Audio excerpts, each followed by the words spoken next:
Eager to know listeners, this is a re-release of my conversation with artist Daniel Sroka. Daniel is a great guest. He is a photographer, nature photographer, fine artist, and we talk a bit about his photography process, which is extremely interesting, and we talk a lot about the business of being an artist. He was someone that I met at a conference. It was called the SEA conference. And I'm realizing in re-listening to these episodes, I met a lot of people and interviewed a lot of people from that conference, and he was one of them. But this is a wonderful conversation. Daniel, thank you so much for talking to me back in, I guess it was 2020. And I hope you all enjoy my conversation with artist Daniel Sroka.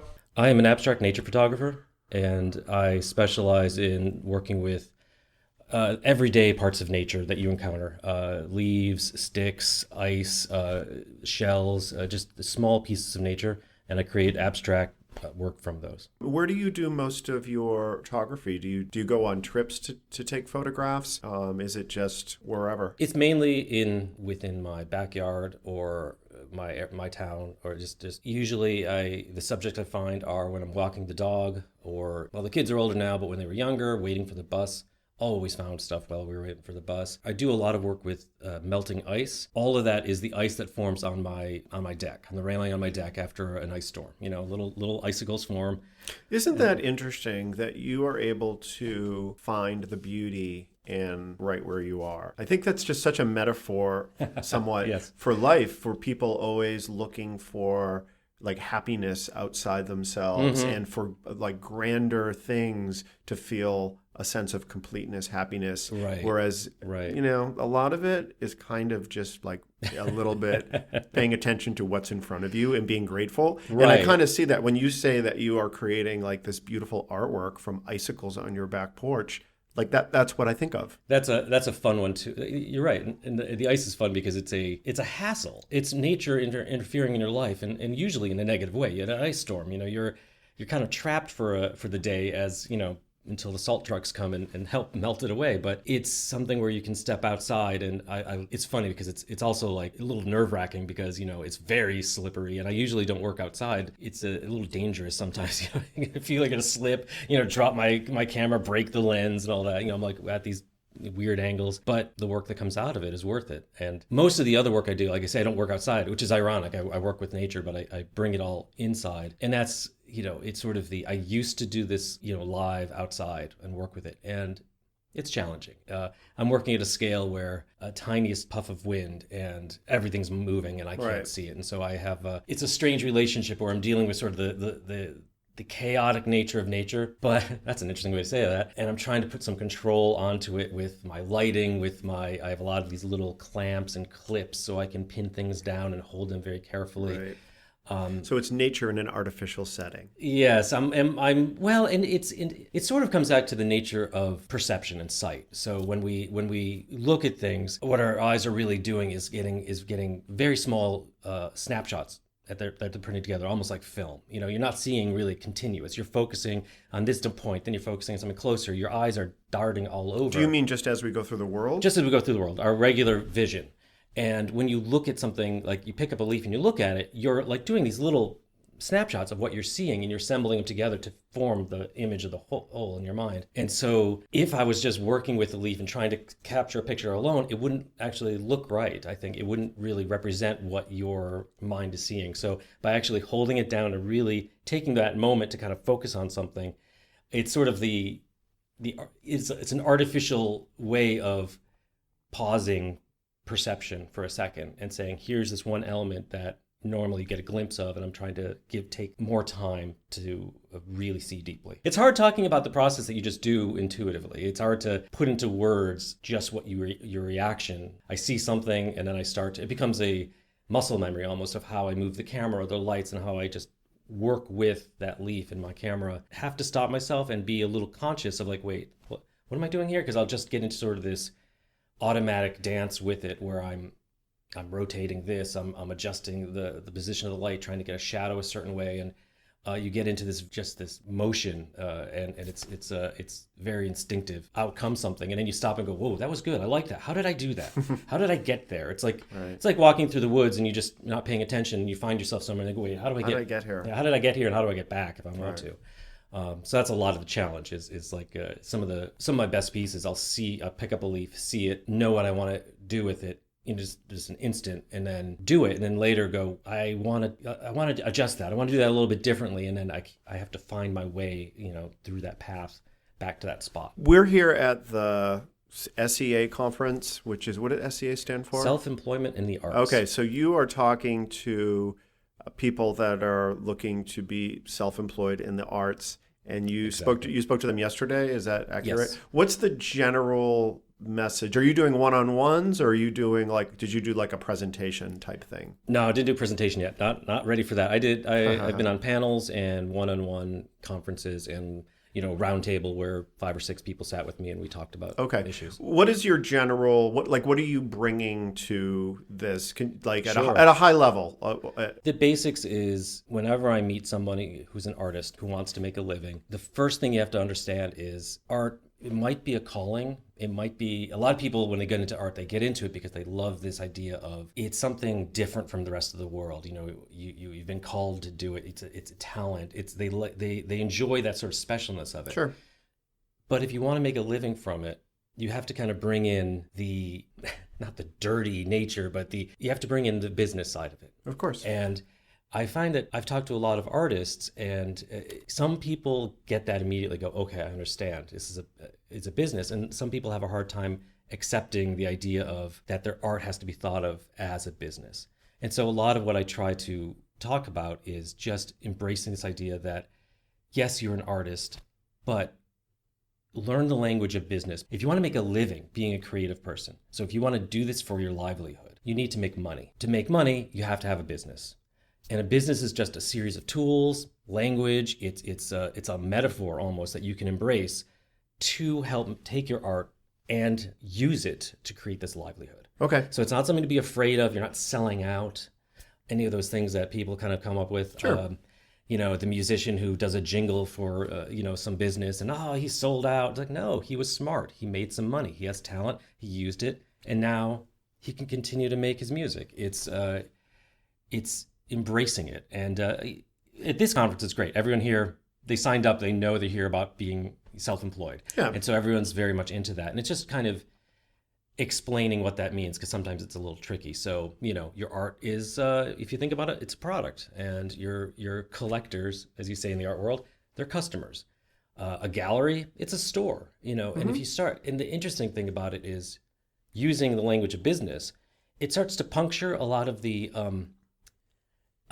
scary, pompous, difficult parts of the art world. Like, as an artist, you're told, you have to get a gallery to represent you.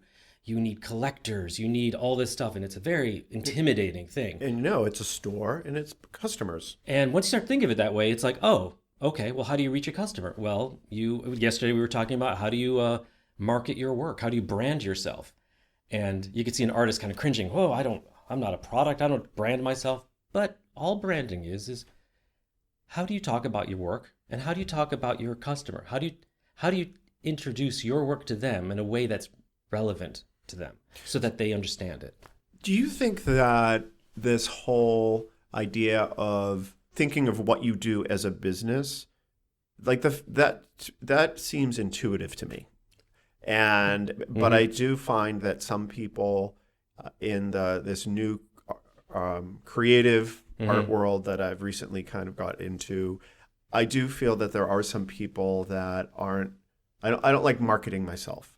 And that seems so strange to me. Yes. It seems so strange because if you were doing anything else, it's understood that you would have to market yourself. Right. So do you feel like that is in the creative world that is a specific place where there is pushback on that? I think so. I think a lot of times people get involved in the arts and creative work because they don't want to deal with the businessy world. They're turned off by it. And there's a lot to be turned off if you think about business in general. It's easy to point out to negative examples of businesses, and I think there's a reaction to that. And I think some of it is the culture also of art and of creative spaces, where there is often just this embrace of this image of you're separate from the mercantile nature of society. You're not a hermit, but you're just separate from it, and you're rising above it. And I think some people get really attracted to that identity. Yeah, this reminds me, I just had this idea that came into Excellent. my head because I went to school for engineering. And when I graduated, most of the kids that I was in school with, they were pursuing engineering roles. I was pursuing a sales and marketing role for whatever reason. But to me, I'm realizing it's kind of the same thing. I'm thinking, like, if you just want to be into science and you just get a job as a research scientist, Right. I don't want to fuss with the business part. Right. It's kind True. of the same. It It's the same thing. Yes, it is. You're right. That's a good point. That it is just that nature of the pure creative, and engineering being a creative act as well. Like anything where you just want to focus on the making of something as opposed to the business side, which is the selling and the marketing. And when I was in internet consulting, I worked for big like agencies where we would do, e-commerce projects, Right. and we would have, creative people. I would work with visual designers and copywriters, and a lot of those, they were all very young, but they weren't interested in dealing with the client or Right. dealing with anything of that. Right. They wanted to do, many of them would, but some of them were just focused on, and even the developers that I worked with, they were just focused on the development. I don't want to talk to the client. So I'm realizing it actually is all kind of the same thing. But when you're an entrepreneur as an artist and you're creating, assets, Right. creative assets Right. that you make yourself, you can't, that's another thing, because Right, you have right. to find a way to sell it. Well, the challenge, I think, I've worked with a lot of coders, and a lot of them, they don't want to give me the problem to solve, and I will solve it. And they want that focus. Advantage of being a coder or being an engineer is there's industries that are designed to allow you to do that. And be successful and make Right. money and have a career There path. is a job path Totally. for being a coder where you just code. Yep. That's much more difficult for the art space. It's very hard to find a place where I just want to paint. Great, we'll pay you. Just paint for us, and Well, we'll pay you. unless you work for Disney World, I was just there, and they had a lot of Right. they had a lot of stuff in their parks that I'm thinking these are creative production jobs. Are Right. probably great. Great. They Oh. probably don't make a lot of money, but they were huge Beautiful murals. work. Oh, yes. I went in the Mexico pavilion in Epcot. And they had all of this hand-painted stuff in this ride. It was like a boat ride. Yes. And I'm like, this was an amazing job Oh, and for some of those artists. someone who went to art school, and it must have been incredible. Right. And there was all kinds of stuff like that. But I don't know if there's a lot The of challenge jobs like is this is the part maybe where the artist way of thinking is different from engineering or from coding.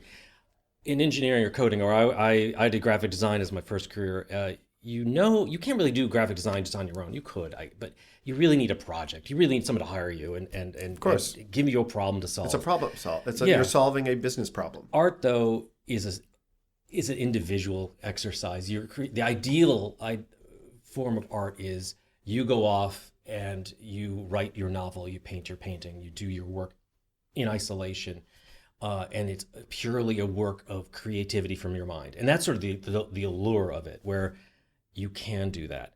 So even if you went to work for Disney or movie production, Weta Studios down in New Zealand, who did the Lord of the Rings movies, you watch the videos on those artists. It's someone else's vision.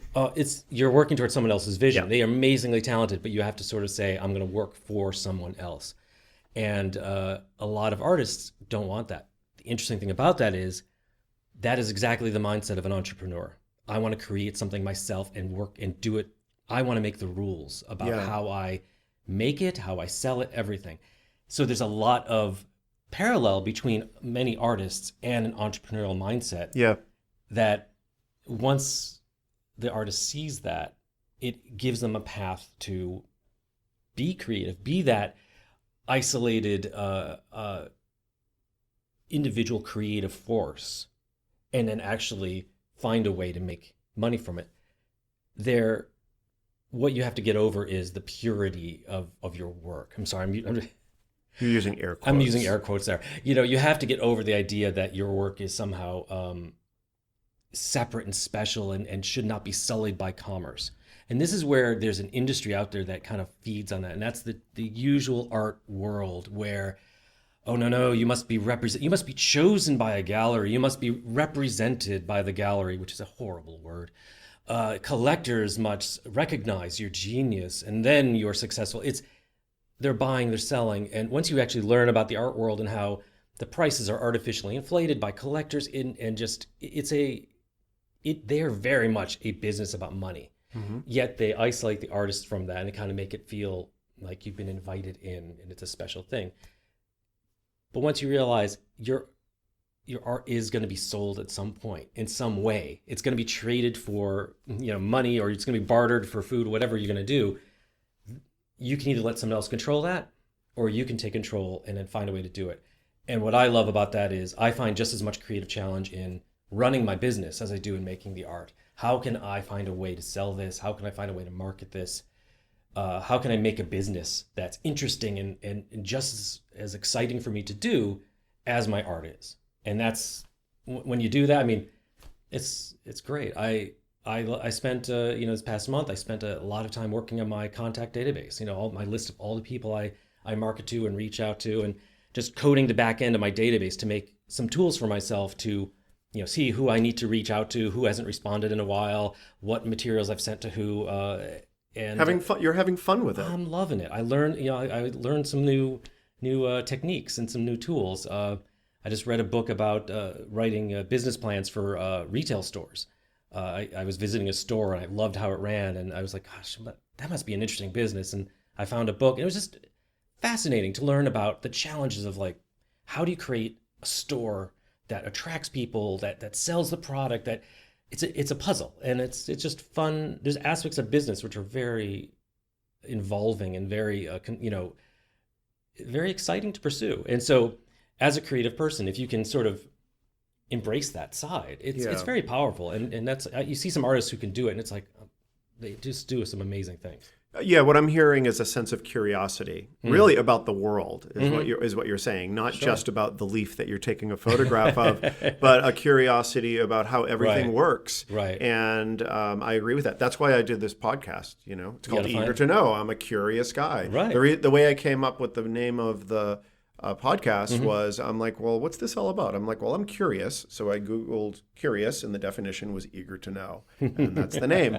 But the reason why I mentioned that is, that's the reason why I started this, because I want to find out other aspects of what am I doing in this art world? Well, I need to talk to other creative people, and and let me find out what's going on in their head, because I want to know about it, but it's also going to affect maybe my artwork, but how I think about me as an entrepreneur, an artpreneur. And I love, I came to this event because the more I talk to people and more I talk to other artists, everybody has great ideas, and they might not realize how great their idea is because they don't know the context of it. I was just talking to somebody and he suggested an idea for my work, and I was like, "Ooh, that's great!" And he's an art student, third year art student, but it just something popped into his head. Hey, you should try doing this, and you can just learn. There's just so many opportunities to learn, and I don't claim to have any answers. I know what I've done, and man, I got to get a lot better at it. I mean, there's just running this business there's just no end. There's not going to be a point where I've solved it. And then, because even when you get close, the world changes, the internet changes things, people's relationships to art change. It's just you got to be comfortable with that, and you just got to move, or else you're always going to be frustrated. Yeah, and when I started way back, I started messing with computers when I was a kid, and I got into graphic design partly because this was the desktop publishing revolution, which I don't know how many people remember desktop publishing as a term, but it was changing the nature of design and that whole industry. And I knew how to use computers. They knew how to do design in a traditional way. And I went and, as a very junior person working for a printing company, and just they needed to do this. Hey, how do we do this on the computer? And I'd be like, okay, let me figure it out. Let me learn the software. And then they would teach me why. Well, I was like, why are you doing that? And I'm like, well, this is why you need to do it. And, so I quickly transitioned from using, mechanical pens and X-Acto knives to doing whatever I could on, the old Mac and the laser printer. And so this is a whole nother another podcast episode. Okay, we won't go into... But I would love to hear all about that. That's amazing. But it's that curiosity of I don't know where I'm going with it's that. it's you're giving a problem and solving it and being curious about how to do something new. Mm-hmm. And that's what I was, because of the industry, the change. So getting in design, there was a big change with computers towards desktop publishing. And then a few years later, the internet happened and a change happened again. And then with the internet coming, it's been several big revolutions in how people interact, how they deal with it. At the beginning, in the early 90s, mid 90s, it was, people will never buy online. People will never, have, online dating. What a joke. People are never going to do this. And nowadays, social media has the main way people interact. And of course, people buy online. And you have to be able to adapt and change to all these things. And, sure. And that's where the challenge comes in. Nice. Can you give people that are listening to this a couple tips on, I don't know, tips? I'm gonna leave it open. Who would this be for? For artists? This is people that are So the person that I am envisioning listening to my podcast, Your ideal customer, my ideal customer, my ideal listener is someone who is looking to embrace the creative part of their brain, to explore their creativity, whether in a small way or whether it means they want to stop being a lawyer and start doing something different. Right. But someone who is looking to tap into that part of themselves. I would say the first thing is, don't assume you have to do things in the traditional way. If you're a painter, don't assume you have to do the gallery path or be in shows and win competitions. Make no assumptions about that. Those are paths that have worked for some people in the past. That doesn't mean it's the only path forward. So it doesn't mean that they're not bad paths. They could still work. Some people make total careers out of the traditional art business side. But be open to new ideas and be open to explore the new paths. And be open to using whatever tools and language you have. So if you're a lawyer in your current life and you want to switch over, you have a lot of experience, a lot of mental training, and use that. Try to find a way that you can use that, either the relationships you've made, the knowledge you've gained, or your mental agility that you've learned. There's something there, and don't be afraid of thinking of it like you're starting a business. It actually, the language of business, the metaphor of it is so powerful because it gives you a way to think about what you're doing that's a little less intimidating. If you go to someone and say, I'm quitting my job, I've been a lawyer, I'm going to go and be an artist. People are just going to roll their eyes and go, oh my God. And it's very hard to say that. It's a very difficult thing to say. I'm going to go start my own business. Really?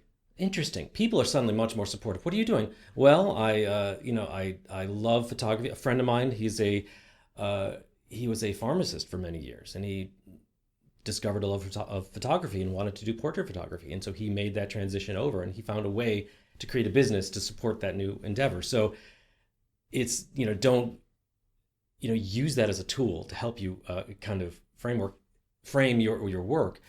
And the great thing also is, once you start thinking of it as a business, the resources that are out there, you can learn. Now you can go to someone and say, I have a question. I need to find my ideal customer. How do I do that? Yeah. There's books, there's classes, if you just say, I'm trying to, I need collectors for my work, you're not going to get much help. It's harder to find those answers.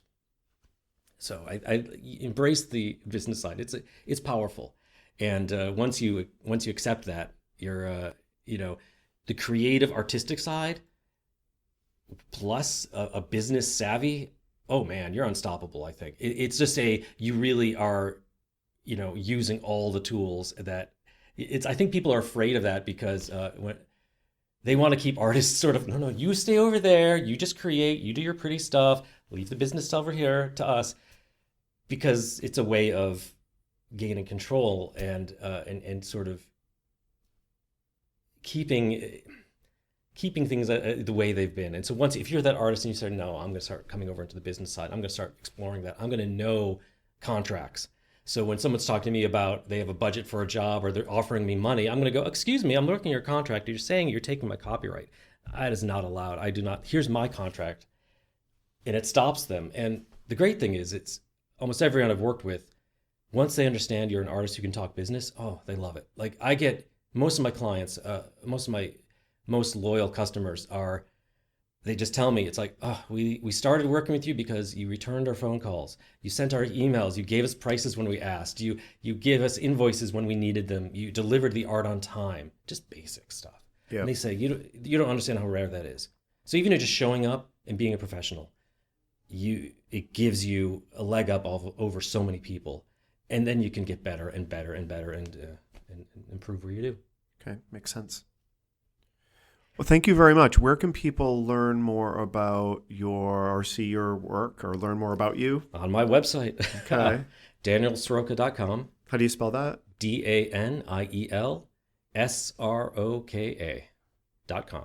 Okay, great. Well, thank you so much for talking to me. Thank you. I appreciate it. This is really fun. All right, good. My name is Ricky McGuckran, and you have been listening to Eager to Know, the podcast. If you haven't already, please go to Apple Podcasts and subscribe, rate, and review this podcast. Join me next week for another Eager to Know podcast.